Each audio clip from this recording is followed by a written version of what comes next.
नहीं जी, अब खलीलुर रहमान कमर साहब को जो है वो अगवा कर लिया गया है। किडनैप का लफ्ज़ जो है वो इस्तेमाल हो रहा है। खैर, किडनैप तो वो नहीं हुए। किडनैप तो वो होता है कि जिसको घर से उठा लिया जाए या अचानक गायब कर लिया जाए। ये तो खुद गायब हुए हैं क्योंकि ये खुद गए थे। सारी डिटेल्स मैं आपको बताता हूँ, लेकिन उससे पहले मैं एक बात आपसे करना चाहता हूँ, और वो बात ये है, कहते हैं कि औरत के अंदर बड़ी ताकत होती है, और इसके बारे में कहा जाता है कि ये आहिस्ता आहिस्ता किसी हजूम में से भी अगर गुजर जाए ना, तो वहाँ पे जितने लोग उस हजूम में मौजूद हैं, उन तमाम लोगों की धड़कनें जो है ना वो बेतरतीब होना शुरू हो जाती हैं।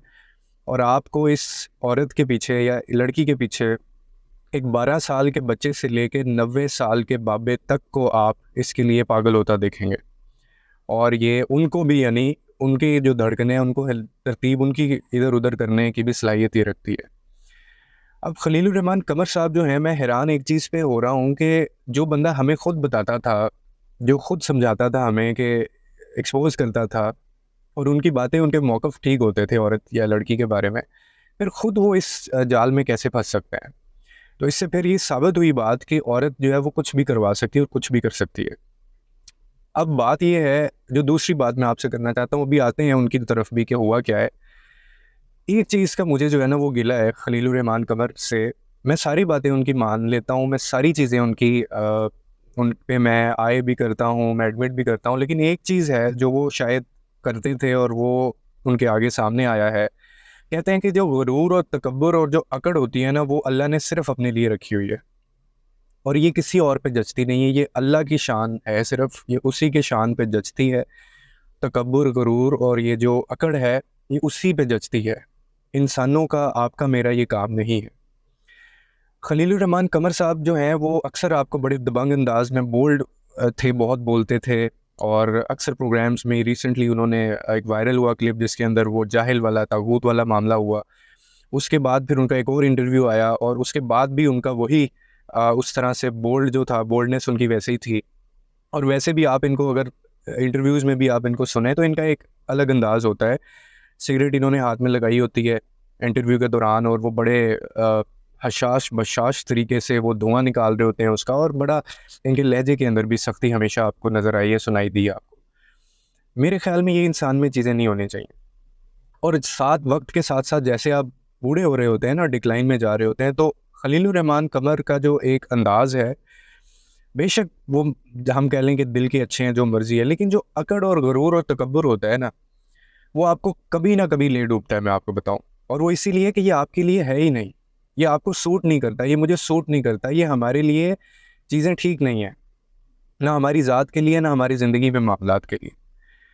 तो इनकी जो है वो सख्ती, इनका गुरूर, इनका तकब्बुर, इनकी अकड़ जो है वो दिन के साथ मज़ीद बढ़ती जा रही थी। आप देखते हैं कि कई इंटरव्यूज़ में आपने इनका पहले से ज़्यादा दबंग ये हुए, और बोलचाल में भी वैसे ही, और औरत को ओए कह के, जैसे आप अगले बंदे की तज़लील कर रहे होते हैं। इस्लाम में भी है कि आप गलत को गलत कहें, और आप उसके ख़िलाफ़ भी जाएँ, आप कंडेम भी करें, लेकिन एक दायरे में रह के। मेरी आवाज़ अगर आपसे ऊँची है ना, और मैं आपसे अपना मुतालबा या अपना आर्गुमेंट मनवा रहा हूँ, तो ये इस्लाम इस चीज़ की तालीम नहीं देता। आप देखें, पढ़ें इस्लाम को, दीन को, कि वो तो आवाज़ें नहीं निकलती थी उनके मुँह में से, वो तो था ही सिर्फ़ किरदार। बहुत कम शाज़ व नाज़िर ऐसा हुआ होगा कि इस्लाम कहीं पे जाके इस तरह से फैला है कि जाके कोई वर्बली कोई एक्सप्लेनेशन वहाँ पे दी गई हो, वरना इम्प्लीमेंटेशन से फैला है।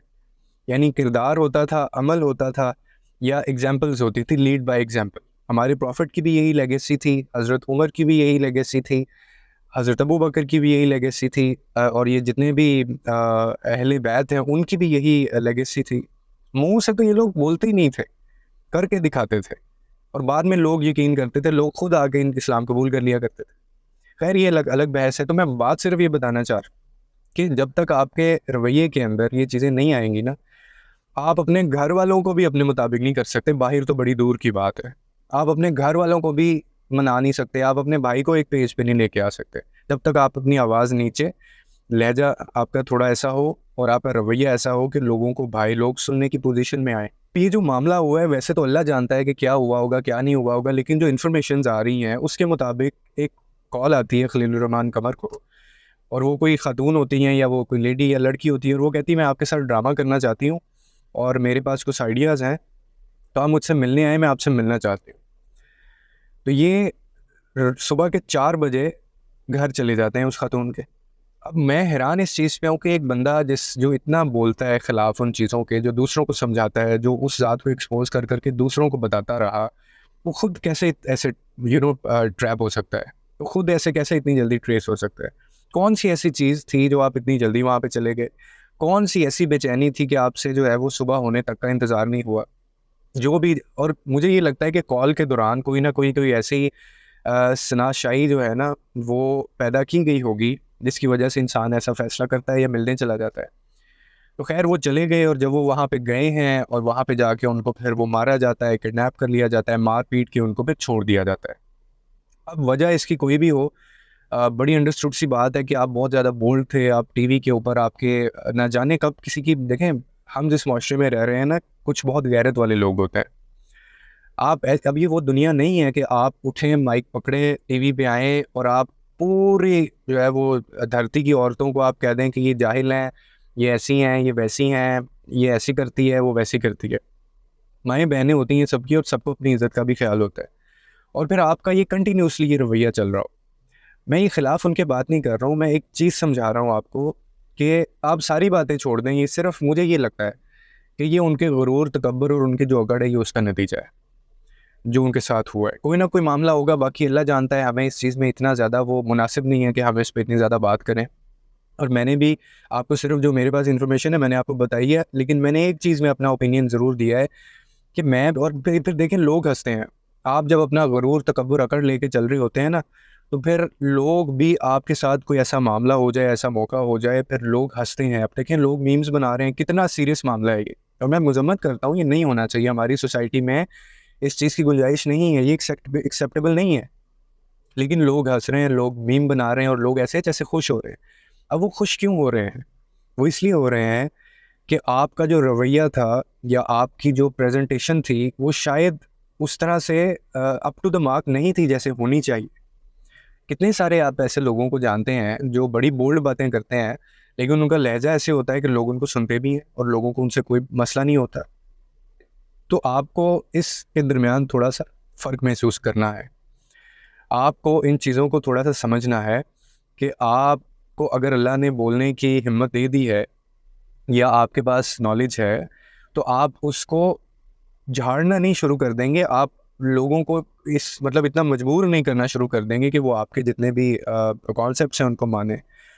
मैं अपनी वीडियोज़ की, अब मैं हूँ, मैं ऐसे ही बोलना शुरू कर दूँ कि नहीं ऐसे है, ये आप जो मर्ज़ी समझते रहें, यही सच है, यही सच है। मेरी सबसे ज़्यादा वीडियोज़ जो होती हैं ना, जितनी भी ये जो मैं सोशल इश्यूज़ टॉपिक्स पे बनाता हूँ, आधे से ज़्यादा नीचे कमेंट्स जो हैं वो मेरे खिलाफ होते हैं, वो क्रिटिक्स होते हैं। अभी कल मैंने एक वीडियो डाली, उसके ऊपर ख़ैर सिस्टमैटिकली एक इश्यू आया हुआ है कि यूट्यूब कमेंट्स ऑफ कर रहा है। मैं कमेंट्स ऑफ नहीं रखता हूँ, मैं इसलिए ओपन रखता हूँ कि मुझे भी पता चले कि मुझे जो सुनने वाले हैं वो क्या समझते हैं, वो क्या सोचते हैं इस बारे। तो कल मुझे एक कमेंट आया, मैंने उसका सॉरी बोला, मैंने कहा कि आप मुझे मतलब मेरी तरफ से पैराडन, अगर आपको आपकी फीलिंग्स हर्ट हुई हैं, ये कमेंट मैंने जानबूझ के इंटेंशनली ऑफ नहीं किए, बल्कि यूट्यूब में सिस्टमैटिकली ये चीज़ ऐसे हो रही है, तो हमने बाद में उसको ऑन कर दिया था। आज की वीडियो में भी ऐसे ही हुआ है। तो मेरी सारी वीडियोज़ के नीचे बहुत ज़्यादा लोग क्रिटिक्स करता है, मुझे बुरा नहीं लगता, क्योंकि मैं एक बात कह रहा हूँ, मैं एक एनालिसिस दे रहा हूँ, मैं एक अपनी ओपिनियन दे रहा हूँ, वो मैं ऐसा सोचता हूँ। मुझे लगता है कि शायद ऐसा है, बाकी मैं आलम फाज़िल तो नहीं हूँ, आखिर तो नहीं हूँ मैं, कि मैंने जो कहा है वही ठीक है। आप लोग उस पे जब दूसरे राय मुझे आती है, मैं उसको सुनता हूँ, मैं उसको पढ़ता हूँ, बाद में मैं उसको कंसीडर भी करता हूँ और मैं बेहतरी अपने अंदर लेके आता हूँ। तो ये तो सारी ज़िंदगी सीखने का अमल जो है वो चलता रहता है। जब आप अपने आप को किसी भी फ़ील्ड, किसी भी फ़ील्ड का या प्रोफ़ेशन का जब आप ये समझना शुरू कर दें ना कि नहीं मेरे से ज़्यादा किसी को नहीं पता, आपने दुनिया के सारे एक्सपीरियंसेस थोड़े कर लेने होते हैं। तो मेरे ख़्याल में इन चीज़ों से थोड़ा-सा सीखना चाहिए हमें, ये बहुत बड़ा लेसन है, जो वाक़या हुआ गलत हुआ, अल्लाह ताला उनकी फ़ैमिली को देखें, वो भी एक बाप है, वो भी एक शौहर है, वो भी एक इंडिविजुअल है, उसकी भी एक फ़ैमिली है, बेटे होंगे, बेटियाँ होंगी। लेकिन हमें इन चीज़ों से थोड़ा-सा समझना होगा, सीखना होगा कि हमने अपना अगर बात पहुँचानी है अगले बंदे की तरफ, तो वो किस तरह से पहुँचानी है और वो कौन से प्रोटोकॉल्स हैं जिनको हमें फ़ॉलो करना है। आपकी क्या राय है? आप ज़रूर कमेंट सेक्शंस में बताएँ, मैं पढ़ता भी होता हूँ और मैं समटाइम्स आई रिप्लाई देम, और कई दफ़ा उससे फिर मुझे आइडिया मिलता है और मैं फिर उस पे भी बात करता होता हूँ। अपनी राय ज़रूर दीजिएगा कि आपको क्या लगता है, और मेरी अगर किसी को बात बुरी लग गई हो तो उसके लिए मैं माफ़ी मांगता हूँ। ये सिर्फ मेरा एनालिसिस था जो 100% गलत हो सकता है। लेकिन एक चीज़ जो है वो मैं कह रहा हूँ, जो सबसे ज़्यादा मैंने इसमें आने का मकसद था मेरा इस वीडियो पे, कि गुरूर, तकब्बुर और ये जो अकड़ है, आपका मेरा काम नहीं है, और ये हमारे ऊपर जचता भी नहीं है, ये सूटेबल भी नहीं है। ठीक है? ये सिर्फ अल्लाह ने चीज़ें अपने लिए रखी हुई हैं, हम शायद ये बोल बैठे। आप दुनिया के सबसे मुअज़्ज़ज़, सबसे आप आलम फ़ाज़ल भी बन जाएँ, फिर भी आप में अकड़ नहीं होनी चाहिए, आपको इतना बोल्ड नहीं होना। ज़मीन पे रहना है आपने। पंजाबी में कहते हैं कि पैर ज़मीन पे आपने रखने हैं, ठीक है? तो वो ज़मीन पे ही रहने चाहिए। उम्मीद करता हूँ आपको इस वीडियो से कोई ना कोई अंडरस्टैंडिंग मिली होगी। लोगों के लिए आसानियाँ पैदा करें, रब आपके लिए आसानियाँ पैदा करे।